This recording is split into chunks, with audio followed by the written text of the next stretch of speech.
I am the Tofu Golem. Please enjoy the video. In this video, I will show how to open Lincoln Corsair hood full guide.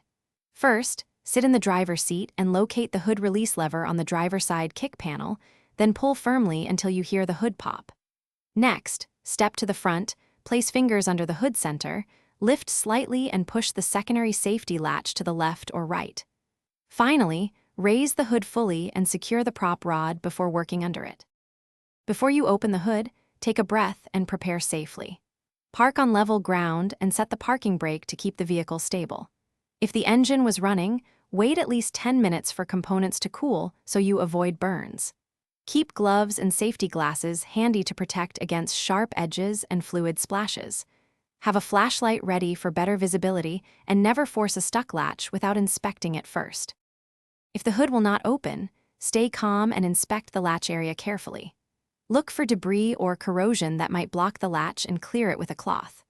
Apply a penetrating oil to the latch and cable if the mechanism feels stiff, then try the release again.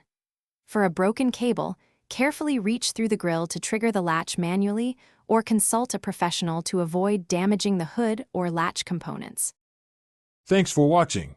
Consider subscribing if we helped you today.